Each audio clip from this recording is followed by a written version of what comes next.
ಸಂದರ್ಭದಲ್ಲಿ ವಹಿಸಿದ್ರೆ ಸಾಕು, ಅವ್ರು ಕಂಪ್ಲೀಟ್ ಮಾಡಿ ಕೆಲಸಕ್ಕೂ ನಮ್ಮ ಗೋರು ಚನ್ನಬಸಪ್ಪ ಅವರು ನಾನು ಯಾವುದೋ ಒಂದು ಕಾರ್ಯಕ್ರಮಕ್ಕೆ ಅವ್ರನ್ನ ಇನ್ವೈಟ್ ಮಾಡಿದೆ. ಅದಾದ್ಮೇಲೆ ಅಡ್ಡ ಬಂದು ಕನ್ನಡದಲ್ಲಿ ಬರೆಯಕ್ಕೂ ಬರ್ತಿರ್ಲಿಲ್ಲ. ಅಕ್ಷರಗಳು ಕೂಡ ಅವರು ಈ ಅಕ್ಷರ ಅವತ್ತು ಏನು ಅಕ್ಷರಗಳು ತಿದ್ದಿದಾರೋ ಇವತ್ತು ನಾನು ಏನಾರ ಯಾವ್ದಾರ ಬರೆಯುವಾಗ ಅಕ್ಷರ ಬಂತಂದ್ರೆ ಅಕ್ಷರ ಅವರೇ ಕಾಣಿಸ್ತಾ ಇರ್ತಾರೆ. ಅಂದ್ರೆ ಪ್ರತಿಯೊಂದು ನನಗೆ ಅಕ್ಷರಗಳು ಅಭ್ಯಾಸ ಮಾಡಿಸಿದ ಗೋರು ಚನ್ನಬಸಪ್ಪ ಈಗಾಗಲೇ ಬಹಳಷ್ಟು ನಮ್ದಂದ್ರೆ ಈ ಗ್ರಂಥಗಳನ್ನ ಮೊದಲು ಮಾಡಿದ್ದು ಒಂದು ಮಹಾರಾಷ್ಟ್ರ ಸಂತ ಒಂದು ರಿಸರ್ಚ್ ಬುಕ್ ಮಾಡಿದ್ದು ಸಂತ್ ಗಾಡ್ಗೆ ಬಾಬಾ ಅಂತ. ನಾನು ಸಾಮಾನ್ಯವಾಗಿ ಅವ್ರ ಜೊತೆ ಇದ್ದಾಗ ಒಂದ್ಸಾರಿ ಕೇಳಿದ್ರು ಅವರು ಇದೇನು ಗ್ರಂಥ ಅಂತ ಕೇಳಿದ್ರು. ಸೊ ಇದು ಒಂದು ಮಹಾರಾಷ್ಟ್ರದ ಸಂತರು ಸ್ವಚ್ಛಗ್ರಾಮ ಅಭಿಯಾನ ಮಾಡಿದ್ರು ಅಂತೇಳಿ ನೀವು ಅದನ್ನೆಲ್ಲ ದಾಖಲೀಕರಣ ಮಾಡ್ಕೊಡಿ ಅಂತ ಹೇಳಿದ್ರು. ನಾನು ಭಾಷೆದಲ್ಲೇ ಮಾಡ್ಕೊಟ್ಟಿದ್ದೆ. ಗೋರು ಚನ್ನಬಸಪ್ಪ ಅದನ್ನೆಲ್ಲ ಕಂಪ್ಲೀಟ್ ಮಾಡಿಕೊಟ್ರು. ಆ ಗ್ರಂಥ ಕನ್ನಡದಲ್ಲಿ ಜೊತೆಯಲ್ಲಿ 5 ಭಾಷೆಗಳಲ್ಲಿ ಟ್ರಾನ್ಸ್ಲೇಟ್ ಆಗಿ ತೆಲುಗು ಭಾಷೆಯಲ್ಲಿ ಆ ಪುಸ್ತಕ ಟೆಕ್ಸ್ಟ್ ಬುಕ್ಗೆ ಸೆಲೆಕ್ಟ್ ಆಯಿತು. ಅಂದ್ರೆ ಪುಸ್ತಕ ಹೊರಗಡೆ ಬರೋಕ್ಕೆ ಕಾರಣ ಡಾಕ್ಟರ್ ಗೋರು ಚನ್ನಬಸಪ್ಪ ಅವರಿಗೆ. ಮತ್ತೆ ಸಂಶೋಧನೆಗೆ ಸಂಬಂಧಪಟ್ಟಂತೆ ಈಗ ಬಹಳಷ್ಟು ಕೆಲಸಗಳು ನಡೆದಿದೆ, ಈಗಲೂ ನಡೀತಾ ಇದೆ, ಈಗ ನಡೀತಾ ಇದೆ. ಆದ್ರೆ ಈಗ ಏನಂತಂದ್ರೆ ಒಂದೇ ಒಂದು ಖಾತ್ರಿಯಾಗಿ ಹೇಳುವಂತ ವಿಷಯಗಳೇ ಇಲ್ಲ. ಯಾಕಂದ್ರೆ ಬೇರೆ ಬೇರೆ ಧರ್ಮದಲ್ಲಿ ನೀವು ಪುರಾಣ ತಗೋಬಹುದು, ಬೈಬಲ್ ತಗೋಬಹುದು, ಒಂದು ಸ್ಟ್ಯಾಂಡರ್ಡೈಸ್ ಇದೆ. ನೀವು ಎಲ್ಲೇ ಹೋದಾಗ ಪುರಾಣದಲ್ಲಿ ಒಂದೇ ಸಬ್ಜೆಕ್ಟ್ ಇರುತ್ತೆ, ಮತ್ತೆ ಬೈಬಲ್ ತಗೊಂಡ್ರೆ ಒಂದೇ ಸಬ್ಜೆಕ್ಟ್ ಆಗುತ್ತೆ. ಅದೇ ಶರಣ ಸಾಹಿತ್ಯದಲ್ಲಿ ಒಂದೇ ಸಬ್ಜೆಕ್ಟ್ ಬರೋದಿಲ್ಲ. ಅಂದ್ರೆ ಒಬ್ಬೊಬ್ಬರು ಅವರ ಅನುಭವಗಳನ್ನ ಅದನ್ನೇ ಬರ್ಕೊಂಡು ಹೋಗಿದ್ದಾರೆ. ಹೀಗಾಗಿ ನಾವು ಮೊದಲು ಮಾಡ್ಕೋಬೇಕಾಗಿದ್ದು ಒಂದು ಸ್ಟ್ಯಾಂಡರ್ಡೈಸ್ ಟೆಕ್ಸ್ಟ್. ಅಂದ್ರೆ ಶರಣ ಸಾಹಿತ್ಯಕ್ಕೆ ಸಂಬಂಧಪಟ್ಟಾಗೆ ಶರಣಿಗೆ ಸಂಬಂಧಪಟ್ಟಂತೆ ಒಂದೇ ಅಥೆಂಟಿಕೇಟ್ ಇರಬೇಕು. ನೀವು ಯಾರೇ ಹೇಳಿದ್ರೂ ಶರಣ ಅಂದ್ರೆ ಈಗಿದ್ದಲ್ಲಿ ಈಗ ಬಂದ್ರೆ ಈಗ ಒಂದು ಅದೇ ಸ್ಟ್ಯಾಂಡರ್ಡ್ ಇರಬೇಕು. ಏನಂದ್ರೆ ಒಬ್ಬೊಬ್ಬರು ಒಂದೊಂದು ತರ ಆಗಿ ಇಲ್ಲಿ ಒಂದು ಸ್ಟ್ಯಾಂಡರ್ಡ್ ಹೇಳಕ್ಕಾಗೋದಿಲ್ಲ. ಇವನ್ ವಚನಗಳು ಕೂಡ ಅವರವರ ಬಹಳಷ್ಟು ತಿದ್ದುಪಡಿ ಆಗಿರೋದ್ರಿಂದ ಬಹಳಷ್ಟು ಬದಲಾವಣೆಗಳಾಗಿದೆ. ಅಂದ್ರೆ ಶಾಸನಗಳ ಮೇಲೆ ಅಧ್ಯಯನ ಆಗ್ತಿಲ್ಲ. ಈಗ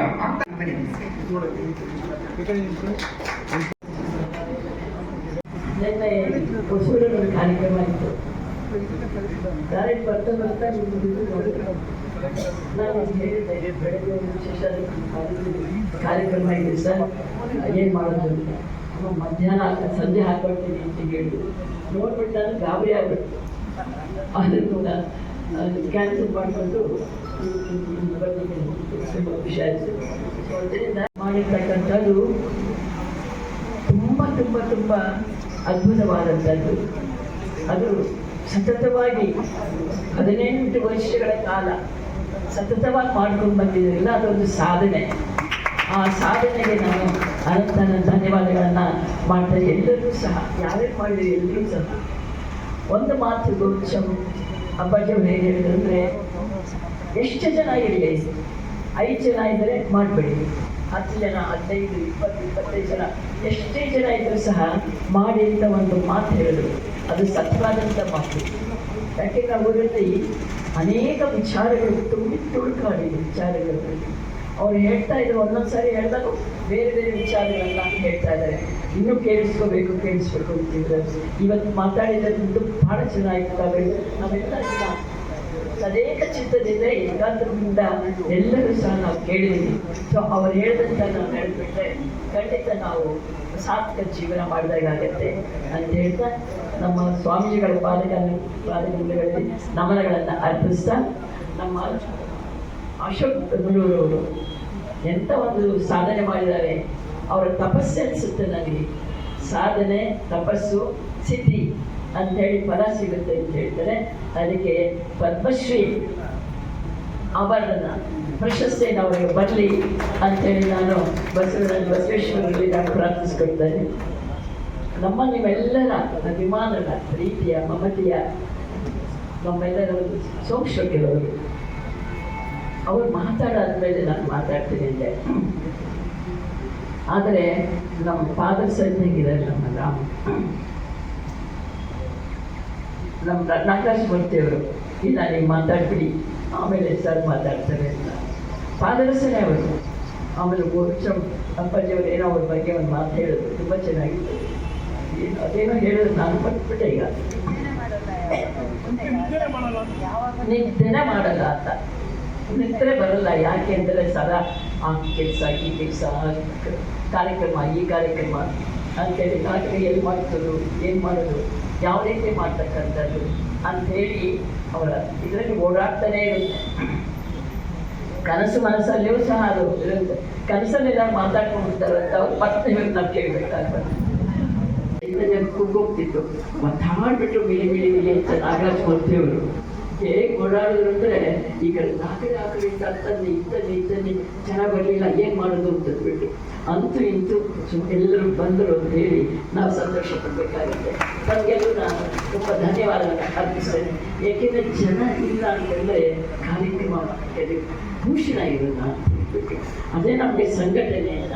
ಆ ಸಂಘಟನೆ ಮಾಡಿದಾಗ ಮಾತ್ರನೇ ಎಲ್ಲ ಕಾರ್ಯಕ್ರಮ ಪೂರ್ಣವಾಗತ್ತೆ ಅಂತ ಹೇಳ್ಬಿಟ್ಟು ಹೇಳ್ತಾ ಈ ಒಂದು ಕಾರ್ಯಕ್ರಮ ಬಹಳ ಅಚ್ಚುಕಟ್ಟಾಗಿ ಆಗಿದೆ.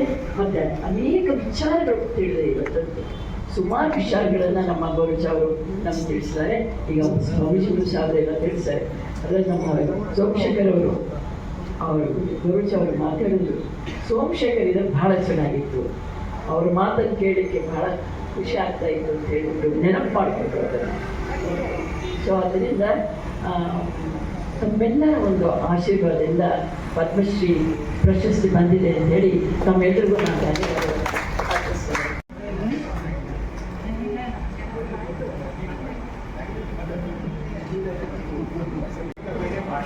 ಅವ್ರು ಬಂದಾಗ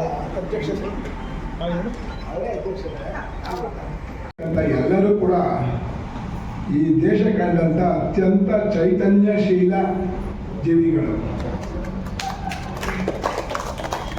ಅವರ ಚೈತನ್ಯ ಶಕ್ತಿಯನ್ನು ಗಮನಿಸಿದರೆ ಸುಶೀಲಮ್ಮನವ್ರಿಗೆ ಕೇಂದ್ರ ಸರ್ಕಾರ ಪದ್ಮಶ್ರೀಯನ್ನು ಕೊಟ್ಟಿದೆ. ಯಾಕಂದರೆ ಅವರ ಅನಿತ್ಯದಾಗ ಕಳೆದ 5-6 ದಶಕಗಳಿಂದ ನಿರಂತರವಾಗಿ ಅವರು ಮಾಡ್ತಾ ಇರ್ತಕ್ಕಂಥ ಸೇವೆ ನಿಜವಾಗ್ಲೂ ಕೂಡ ನಾವೆಲ್ಲರೂ ಕೂಡ ನಮ್ಮನ್ನ ಅನುಸರಿಸಬೇಕು. ಎಲ್ಲರೂ ಕೂಡ ಅಂತಹ ಒಂದು ಮಹಾನ್ ಸೇವೆಯನ್ನು ಮಾಡ್ತಿರ್ತಕ್ಕಂಥವರು. ಈಗಾಗಲೇ ಗುರು ಚನ್ನಬಸಪ್ಪನವ್ರ ಬಗ್ಗೆ ನಾವೇನು ಹೇಳುವಾಗೇ ಇಲ್ಲ. ಅವ್ರಿಗೆ 99 ವರ್ಷನೋ 19 ವರ್ಷನೋ ಒಂದು ಗೊತ್ತಾಗ್ತಾನೆ ಇಲ್ಲ ನಮಗೆ. ಯಾಕಂದರೆ 19 ವರ್ಷದ ಹುಡುಗನ ಥರನೇ ಈಗಲೂ ಕೂಡ ನೋಟ್ಸ್ ಪ್ರಿಪೇರ್ ಮಾಡ್ಕೊಂಬರ್ತಾರೆ. ಅವರ ಸ್ವಂತ ಅಕ್ಷರದಲ್ಲಿ ನೋಡಿದ್ರೆ ಅದೆಷ್ಟು ಚೆನ್ನಾಗಿ ಅವರ ಆಭರಣಗಳು ಭಾಳ ಚೆನ್ನಾಗಿದ್ದಾವೆ.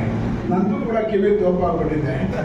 ಆದರೆ ಚನ್ನಬಸಪ್ಪನವರು ಕರ್ಣಾಭರಣ ಕಿವಿಯಾಭರಣ ಎಲ್ಲ ಇದಾಗಿದ್ರು ಕೂಡ ನಾನು ತೊಟ್ಕೊಂಡಿದ್ರು ಕೂಡ ನಾನು ಅವರ ಅಕ್ಷರಗಳಾಗಲಿ ಸ್ಫುಟವಾಗಿ ಅಕ್ಷರ, ಆದರೆ ಬುದ್ಧಿಗೆ ಮಾತ್ರ ಯಾರೂ ಕೂಡ ಸಾಟಿ ಇಲ್ಲ ಅಂತ ಅಂದ್ಕೊಂಡಿದ್ದೀನಿ. ಅವ್ರ ನೆರಳು ಹೇಳಿದ್ರು ನಾಗರಾಜ್ ಮೂರ್ತಿ ಅವರು, ದಿಬ್ಬೂರು ಸಿದ್ಲಿಂಗಪ್ಪನವರು ಈ ಕಾರ್ಯಕ್ರಮನ ನಿಜವಾಗ್ಲೂ ನಾವು ಅಲ್ಲಿಬ್ಬರು ಮಾಡೋದಲ್ಲ, ಅದನ್ನು ಮಾಡಿರ್ತಕ್ಕಂಥವ್ರು ನೀವುಗಳು.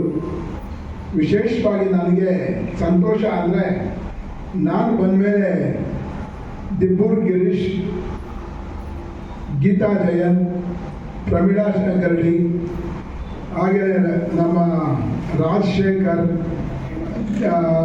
ರೇಣುಕಾ ಶಂಕರ್ ಮತ್ತು ಗುರುಪ್ರಸಾದ್, ಬಂದಿಲ್ಲ ಗುರುಪ್ರಸಾದ್, ಊರಿಗೆ ಹೋಗಿದ್ದಾರೆ, ಗುರುಪ್ರಸಾದ್, ಬಸವರಾಜು, ಇನ್ನೂ ಅನೇಕ ಜನ ನನ್ನ ಸ್ನೇಹಿತರುಗಳು ಇರ್ತಕ್ಕಂಥವರು.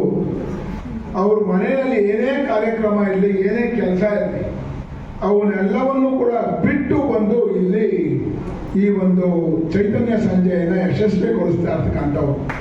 ಕಾರ್ಯಕ್ರಮವನ್ನು ಪ್ರತಿ ವಾರ ತನ್ನ ಮನೆಯ ಕಾರ್ಯಕ್ರಮ ಅನ್ನೋ ರೀತಿಯಲ್ಲಿ ನಡೆಸ್ಕೊಂಡು ಬಂದಿರ್ತಕ್ಕಂಥವರು.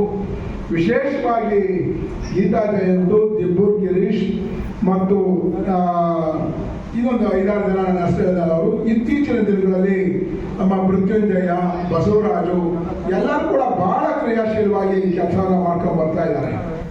ನಾನು ನಾಳೆ ಅಥವಾ ನಾಡದ್ದು ಒಂದು ಬೆಂಗಳೂರು ನಗರ ಪದಾಧಿಕಾರಿಗಳ ಜೊತೆಗೆ ಚೈತನ್ಯ ಸಂಜೆಯ ಒಂದು ಸಮಿತಿಯನ್ನು ಕೂಡ 5 ಜನದ ಸಮಿತಿಯನ್ನು ಕೂಡ ನಾವು ಮಾಡ್ತಾ ಇದ್ದೀವಿ. ಯಾಕೆ ಅಂದರೆ ಚೈತನ್ಯ ಸಂಜೆ ಇವತ್ತು 1000 ದಾಟಿ 1001ಕ್ಕೆ ಕಾಲಿಟ್ಟಿದೆ. ನಮ್ಮ ಅಧ್ಯಕ್ಷರಾಗಿರ್ತಕ್ಕಂಥ ಶ್ರೀ ಸೋಮಶೇಖರ್ ಅವರು ಉಪನ್ಯಾಸ ಮಾಡಬೇಕಾಗಿತ್ತು. ಅವರು ತಡವಾಗಿ ಬಂದಿದ್ದಕ್ಕೆ ನಮ್ಮ ಗುರು ಚನ್ನಬಸಪ್ಪನವರೇ ಉಪನ್ಯಾಸವನ್ನು ಮಾಡಿದ್ದಾರೆ. ಬಹಳ ಅದ್ಭುತವಾದಂಥ ಉಪನ್ಯಾಸವನ್ನು ಮಾಡಿದ್ದಾರೆ. ಮನುಷ್ಯ ಯಾವ ರೀತಿ ಬದುಕಬೇಕು ಅನ್ನೋದನ್ನ ತೋರಿಸಿದ್ದಾರೆ. ಇವತ್ತು ಚೈತನ್ಯ ಸಂಜೆಗಳು ಎಲ್ಲ ಜಾಗದಲ್ಲೂ ಕೂಡ ಮಾಡ್ಬೋದು, ಆದರೆ ಕಷ್ಟ ಇದೆ. ಚೈತನ್ಯ ಸಂಜೆ ಮಾಡೋದು ಸುಲಭ ಅಲ್ಲ. ಎಲ್ಲರೂ ಹೇಳ್ಬಿಡ್ಬೋದು, ಅಯ್ಯೋ 10 ಜನ ಕಲೆ ಹಾಕ್ಬೋದು. 10 ಜನ ಕಲೆ ಹಾಕಿ ಮಾಡೋದು ಅಷ್ಟು ಸುಲಭ ಅಲ್ಲ ನಮಗೆ, ಎಲ್ಲರೂ ಕೂಡ ಅಂತ ಹೇಳ್ತಾರೆ ಅಷ್ಟೇನೆ. 10 ಜನ ಕಲೆ ಹಾಕೋದು ಸುಲಭ ಅಲ್ಲ. ಯಾಕೆ ಅಂದರೆ ಮೊಬೈಲ್ ಕೊಡಿ. ಯಾಕೆ ಅಂತ ಅಂದರೆ ನಾನು ಗಮನಿಸಿದ್ದೀನಿ, ಎಷ್ಟೋ ಸಂದರ್ಭದಲ್ಲಿ ನನಗೆ ಜನಗಳು ಬರ್ತಾರೆ ಅಂತ ಆ ಕಾರ್ಯಕ್ರಮ ಚೈತನ್ಯ ಸಂಜೆ ಪ್ರಾರಂಭ ಆದಾಗ ದಿಬ್ಬೂರ್ ಗಿರೀಶಿಗೆ ಫೋನ್ ಮಾಡಿದ್ರೆ, ಸರ್ ಕೋರ್ಟ್ ಮುಗೀತು, ಅದೆಲ್ಲ ಹೋಗಿದ್ದೀನಿ, ಬರ್ತಾ ಇದ್ದೀನಿ ರೇ, ಇದು ಸೌಂಡ್ ಸಿಸ್ಟಮೇ ಬಂದಿಲ್ಲ ಕಣ್ರಿ ಅಂತ ಅಂದರೆ ಬಂದ್ಬಿಡ್ತೀನಿ ಸರ್ ಅಂತ ಅಂದ್ಬಿಟ್ಟು ಅಷ್ಟೊತ್ತಿಗೆ ಯಾರೋ ಬೇರೆಯವ್ರ ಕೈಯಲ್ಲಿ ಏನೋ ಅರೇಂಜ್ ಮಾಡಿ ಸೌಂಡ್ ಸಿಸ್ಟಮ್ ಕಳಿಸ್ಕೊಡ್ತಾರೆ.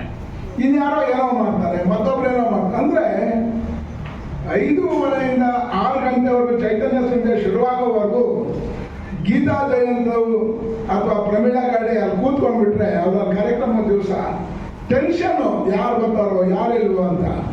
ಆಗ ನಾನು ಹೇಳಿದ್ದೆ, ನಾನು ಗೀತಾ ಜಯಂತ್ ಅವ್ರಿಗೆ ಮತ್ತು ಪ್ರಮೀಳಾಗೆ ಚಿತ್ಕಾಲ ಅಂದು, ಸಾರ್ ಪ್ರತಿ ಸತಿ ನಾವು ಮಾಡಿ ಸಾಕಾಗ್ಬಿಟ್ಟಿದೆ, ತಿಂಗಳಿಗೊಂದು ಮಾಡ್ಬಿಡಿ ಸರ್ ಅಂತ ಅಂದರು. ಇಲ್ಲಮ್ಮ, ತಿಂಗಳಿಗೊಂದು ಮಾಡ್ಲಿಕ್ಕೆ ಸಾಧ್ಯನೇ ಇಲ್ಲ.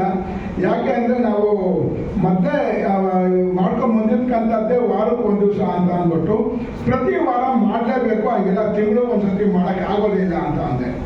ಹಾಗಾಗಿ ಪ್ರತಿ ವಾರ ಕೂಡ ನಾವು ನಡ್ಸ್ಕೊಂಡು ಬರ್ತಾ ಇದ್ದೀವಿ.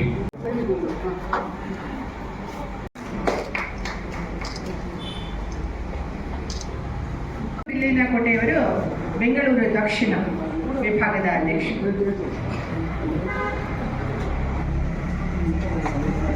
ಆದ್ಮೇಲೆ ಸಮಾರಂಭ ಮುಗಿದ ತಕ್ಷಣ ಯಾವ್ದಾದ್ರು ಏನೇನು ಕೆಲಸ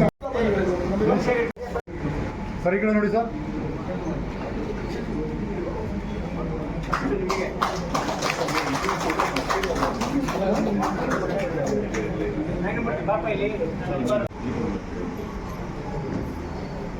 ನಮ್ಮ ಇಡೀ ಸಮ್ಮೇಳನ ಯಶಸ್ವಿಯಾಗಲಿ ಅಂತ ಹೇಳ್ತಾ ಪೂಜ್ಯರ ಸಾನ್ನಿಧ್ಯದಲ್ಲಿ ಒಂದು ಗೋಷ್ಠಿ ಇದೆ, ಅವ್ರ ಸಂಪೂರ್ಣ ಆಶೀರ್ವಾದ ನಮಗೆ ಇರಲಿ ಅಂತ ಪ್ರಾರ್ಥಿಸ್ತೇನೆ. ಹಾಗೆ ನಮ್ಮ ಗುರು ಚಂದ್ರಶೇಖರ ಆಶೀರ್ವಾದಕ್ಕೆ ಸಮ್ಮೇಳನ ಮಾಡೋದ ಕೆಲಸ ದಯಮಾಡಿ ತುಂಬಾ 4 ಗಂಟೆ ಆಯ್ತು, ಅವತ್ತು ಶುಕ್ರವಾರ ಆಯ್ತು. 4 ಗಂಟೆ ತುಂಬಾ ಜೋರು ಮಳೆ ಶುರುವಾಯ್ತು. ಆದ್ರೆ ಹೋಗಕ್ಕೆ ಆಗೋದಿಲ್ಲ ಅನ್ನಿಸ್ಕೊಂಡ್ವಿ. ಸರಿ ಫೋನ್ ಮಾಡಿದೆ, ಸರ್ ಅದು ತುಂಬಾ ಮಳೆ ಬರ್ತಾ ಇದೆ, ಕಾರ್ಯಕ್ರಮಕ್ಕೆ ಮಾಡಕ್ ಆಗಲ್ಲೇನೋ ಅಂತ, ಯಾರು ಬರಲ್ಲ ಸರ್ ಅಂತ. ಪರವಾಗಿಲ್ಲ, ನಿಮ್ಗೆ ಕಾರ್ ಇದೆಯಲ್ಲ, ಎಷ್ಟು ಜನ ಆಗ್ತಿರೋ ಅಷ್ಟು ಜನಕ್ಕೆ ಹೋಗ್ಬಿಟ್ಟು ಕಾರ್ಯಕ್ರಮ ಮಾಡಿ ಅಂದ್ರು. ಸರಿ ಅಂದ್ಬಿಟ್ಟು ಆಮೇಲೆ ಅವತ್ತು ಸುಚಿತ್ರಾ ರಾಜಶೇಖರ್ ಅಂತ ಅವರಿಗೆ ಉಪನ್ಯಾಸಕರು, ಅದೇ ಎಲ್ಲ ಹೇಳ್ದಂಗೆ ಅವ್ರನ್ನು ಫಸ್ಟ್ ಟೈಮ್ ಅವರು ವಿಧಾನಸೌಧದಲ್ಲಿ ಕೆಲಸ ಮಾಡ್ತಾರೆ, ಅವ್ರನ್ನ ಕರೆದಿದ್ವಿ. ಅವ್ರಿಗೆ ಫೋನ್ ಮಾಡಿದೆ, ಅಕಸ್ಮಾತ್ ಅವ್ರು ಬರಲ್ಲ ಅಂದ್ರೆ ಬಿಟ್ಬಿಡೋಣ ಅಂತ. ನೋಡಿದ್ರೆ ಅವ್ರು ಇಲ್ಲ ಮೇಡಮ್ ಮೆಟ್ರೋದಲ್ಲಿ ಬರ್ತಾ ಇದ್ದೀನಿ ಅಂದ್ರು. ಸರಿ ಅಂದ್ಬಿಟ್ಟು ನಾವೆಲ್ಲ ಕಾಲ ತುಂಬ್ಕೊಂಡು 4-5 ಜನ ಹೋದ್ವಿ, ಅಷ್ಟೇ ಜನನೇ ಮಾಡೋಣ ಅಂತ. ನೋಡಿದ್ರೆ ಅಂತೂ ಮಳೆ ಕಡಿಮೆನೂ ಆಯ್ತು. ಎಷ್ಟು ಜನ ಬಂದ್ರು ಅಂದ್ರೆ ತುಂಬ, ಅವತ್ತೊಂದು 35 ಜನ ಆಗ್ಬಿಟ್ರು. ಮಳೆ ನಿಂತ ಮೇಲೆ ಎಲ್ಲರೂ ಬಂದ್ರು, ಕಾರ್ಯಕ್ರಮ ಮಾಡಿದ್ವಿ. ಹಾಗೆ ಯಾವತ್ತೂ ಎಷ್ಟು ಜನ ಆದ್ರೂ ಅಷ್ಟೇ ಜನಕ್ಕೆ ಮಾಡಿ ಅಂತ ಹೇಳ್ತಾ ಇದರಿಂದ ಮಾಡ್ಕೊಂಡೇ ಬರ್ತಾ ಇದ್ದೀವಿ ಪ್ರತಿ ಮೊದಲನೇ ಶುಕ್ರವಾರ. ಅದಕ್ಕೆ ಅದನ್ನು ಹೇಳಕ್ಕಾಗಿ ನಮಸ್ತೆ. ಪ್ರತಿ ವಾರ ಸೇರುವಂತ ಒಂದು ಕಾರ್ಯಕ್ರಮವನ್ನ ನಮ್ಮ ಶರಣ ಸಾಹಿತ್ಯ ಪರಿಷತ್ತಿನ ನೆಲೆಯಲ್ಲಿ ಇದನ್ನ ಸಾಕಾರಗೊಳಿಸುವಂತ ಆಲೋಚನೆಯನ್ನು ಮಾಡಿದವರು ನಮ್ಮ ದಿಬ್ಬೂರ್ ಸಿದ್ದಿಗಪ್ಪನವರು. ಅವರು ಸಹ ನಮಗೆ ಒಂದು ಸ್ಫೂರ್ತಿ ಮತ್ತು ಮಾರ್ಗದರ್ಶಕರು. ಯಾವತ್ತು ನಾವು ಮಾಡೋದನ್ನ ಬಹಳ ಸಂತೋಷದಿಂದ, ಸಡಗರದಿಂದ ನಮಗೆ ಪ್ರೋತ್ಸಾಹ ಕೊಡ್ತಾ ಇದ್ದವರು. ದಿಬ್ಬೂರ್ ವೀರಪ್ಪನವರು ಸಹ ನಾನು ಬಾಲ್ಯದಲ್ಲಿ ಅವರು ನೋಡಿದ್ದೇನೆ, ಅಂದ್ರೆ ಅವರ ತಂದೆಯವರು. ಆ ಪರಂಪರೆ ಇದೆಯಲ್ಲ, ಇದು ಸಾಮಾನ್ಯವಾದಲ್ಲ. ಆ ಸಹಜವಾದ ರೀತಿಯಲ್ಲಿ ಬಂದದ್ದು ಈ ಶರಣ ಸಾಹಿತ್ಯ ಪರಿಷತ್ತಿನ ನೆಲೆಗೆ ಬಂದಾಗ ಶರಣ ಸಾಹಿತ್ಯದ ಬಗ್ಗೆ ಉಪನ್ಯಾಸಗಳು ಬಹಳ ನಡೀತವೆ, ಚಿಂತನೆಗಳು ನಡೀತವೆ. ನಾವು ಅದನ್ನು ಆಚರಣೆಗೆ ತರಲಿಲ್ಲ ಅಂತಂದ್ರೆ ಹೇಗೆ ನೋಡಿ, ಸುಮ್ಮನೆ ಒಂದು ಹೇಳ್ತಾರೆ. ಇವತ್ತಿನ ಕಾಲದಲ್ಲೂ ಚಿಂತನೆಗೆ ಅವಕಾಶ ಇದೆ. ಒಂದು ಪ್ರಸಂಗ, ನಮ್ಮ ವಚನ ಜ್ಯೋತಿ ಬಳಗ, ನಮ್ಮ ಪಿನಾಕಪಾಣಿ ಅವರು ಏನ್ ಮಾಡ್ತಾ ಇದ್ದಾರಲ್ಲ, ಮಕ್ಕಳಿಗೆ ಸಾಕಷ್ಟು ಪ್ರೇರಣೆ ಕೊಡುವಂತ ಲೆಕ್ಕದಲ್ಲಿ ಮಕ್ಕಳನ್ನ ಇದರಲ್ಲಿ ಇನ್ವಾಲ್ವ್ ಮಾಡುವಂತ ಕೆಲಸ ಮಾಡ್ತಾರೆ. ಅವರ ಮಕ್ಕಳ ವಚನ ಮೇಳದಲ್ಲಿ 1 ವರ್ಷದ ಹಿಂದೆ ಒಂದು ಕಾರ್ಯಕ್ರಮದಲ್ಲಿ ಆ ಮಕ್ಕಳಿಗೆ ವಚನದ ಬಗ್ಗೆ ಮಾತನಾಡಿ ಗುರುಗಳೇ ಅಂತ ಹೇಳಿದ್ರು. ನಾನೊಂದು ಗಂಟೆ ಮಾತಾಡಿದ ಮೇಲೆ ಮಕ್ಕಳೇ ನೀವೇನಾದ್ರೂ ಕೇಳೋದಿದ್ರೆ ಕೇಳಿ ಅಂತ ಹೇಳಿದ್ರು. ಮಕ್ಕಳು ಸುಮ್ಮನೆ ಇದ್ರು. ಸಂಕೋಚ ಪಡಬೇಡಿ, ಕೇಳಿ ಅಂತ ಹೇಳಿದ್ರು. ಹಿಂದೆ ಕೂತಂತ ಒಬ್ಬ ಹೆಣ್ಣುಮಗಳು ಕೈ ಎತ್ತು, ಬಾ ಮಗು ಅಂತ ಕರೆದೆ, ವೇದಿಕೆಗೆ ಬಂದ್ರು. ಏನ್ ಓದ್ತಾ ಇದೀಯ ಅಂದ್ರೆ, ನಾನು 7ನೇ ಕ್ಲಾಸ್ ಓದ್ತಾ ಇದ್ದೀನಿ ಸ್ವಾಮೀಜಿ. ಏನಮ್ಮ ನಿನ್ ಪ್ರಶ್ನೆ? ತಾವು ವಚನ ಹೇಳಿದ್ರಲ್ಲ ಮೊದಲು, ಅದನ್ನು ಹೇಳಿ ಅಂತ. ನಾನು ಇವನಾರವ ಎಂದೆನಿಸದಿರಯ್ಯ ವಚನ ಪೂರ್ತಿ ಹೇಳಿ. ಇನ್ನೇನಮ್ಮ ಕೊನೆಯ ಸಾರಿ ಇನ್ನೊಂದ್ಸತಿ ಹೇಳಿ ಅಂತ. ಕೂಡಲ ಸಂಗಮ ದೇವ ನಿಮ್ಮ ಮಹಾಮನೆಯ ಮಗನೆಂದೆನಿಸಯ್ಯ ಅಂತ ಹೇಳ್ತು. ಎಲ್ಲಾ ಪುಸ್ತಕದಲ್ಲಿ ಪ್ರಿಂಟ್ ಆಗಿರೋದು ಅದೇ ರೀತಿ. ಆ ಮಗು ಕೇಳ್ತು, ನೀವು ಹೇಳಿದ್ರಿ, ನಾನು ಹೇಳ್ಬೇಕಾದ್ರೆ ಏನ್ ಹೇಳ್ಬೇಕು ಅಂತ ಅವಳಿಗೆ. ನಾವೆಲ್ಲ ಮಹಾಮನೆಯ ಮಗನೆಂದೆನಿಸಯ್ಯ ಅಂತ ಪುಸ್ತಕದಲ್ಲಿ ಪ್ರಿಂಟ್ ಆಗಿದೆ, ಎಲ್ಲ ಅದನ್ನೇ ಹೇಳ್ತಾ ಇದ್ದೀವಿ. ಆ ಮಗು ಕೇಳ್ತದೆ, ನಾನೇನ್ ಹೇಳುದು? ನಾನಂದ್ರೆ ನೀನ್ ಯೋಚನೆ ಮಾಡ್ಬೇಡಮ್ಮ, ಮಹಾಮನೆಯ ಮಗಳೆಂದೆನಿಸಯ್ಯ ಅಂತ ಹೇಳಮ್ಮ ನೀನು ಅಂತಿಲ್ಲ. ಅದ್ ಸರಿ, ನಾನು ನಮ್ಮಣ್ಣ ಒಟ್ಟಿಗೆ ಹೇಳ್ಬೇಕಾದ್ರೆ ಏನ್ ಹೇಳ್ಬೇಕು? ವಚನ ಪೂರ್ತಿ ಹೇಳ್ಕೊಂಡು ಬಂದು ನಮ್ಮಣ್ಣ ಮಗನೆಂದೆನಿಸಯ್ಯ, ನಾನು ಮಗಳೆಂದೆನಿಸಯ್ಯ ಅಂದ್ರೆ ದ್ವಂದ್ವ ಆಗಲ್ವ ಅಂದು. ತಾಯಿ ಇದಕ್ಕೆ ಏನ್ ಹೇಳ್ಬೇಕು, ನೀನೇ ಹೇಳಮ್ಮ. ಆ ತಾಯಿ ಹೇಳಿದ್ಲು, ಆ ಮಗು ಕೂಡಲ ಸಂಗಮ ದೇವ ಮಹಾಮನೆಯ ಮಗುವೆಂದೆನಿಸಯ್ಯ ಅಂತ ಇಬ್ರು ಹೇಳ್ಬೋದಲ್ವಾ? ನೋಡಿ, ಇದು ಚೈತನ್ಯ, ಇದು ಚಿಂತನೆ. ಈ ನೆಲೆಯಲ್ಲಿ ನಾವು ವಚನಗಳನ್ನ ನೋಡುವಂತ ವಿಧಾನ ಇದೆಯಲ್ಲ, ಈ ರೀತಿ ವಚನಗಳು ಮತ್ತು ಶರಣರ ಮಾರ್ಗ ಇದೆಯಲ್ಲ, ಶರಣ ಸಾಹಿತ್ಯ, ಶರಣ ವಾಗ್ಮಯ ಏನಿದೆಯಲ್ಲ, ಅದ್ರ ಬಗ್ಗೆ ಚಿಂತನೆ ಮಾಡುವಂತ, ಒಳನೋಟವನ್ನ ಬೆಳೆಸುವಂತ ಕಾರ್ಯಕ್ರಮ ಇದೆಯಲ್ಲ, ಇದು ಸಾವಿರದ ಕಾರ್ಯಕ್ರಮ. ಇದಕ್ಕೆ ಯಾವತ್ತೂ ಕೊನೆ ಇಲ್ಲ, ಎಂಡ್ಲೆಸ್. ಸಾವಿರದ ಅಂದ್ರೆ ಕೊನೆಯೇ ಇಲ್ಲದ ನಿರಂತರದ ಕಾರ್ಯಕ್ರಮ.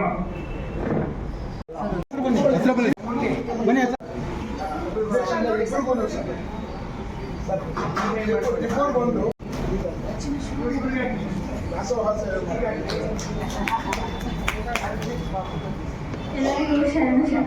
ನನ್ನ ಹೆಸರು ವಚನ ಹೊರಕಂಡಿ. ಈಗ ಒಂದು ಅಕ್ಕಮಹಾದೇವಿಯರ ಒಂದು ವಚನ ಹೊರಟಿದೆ.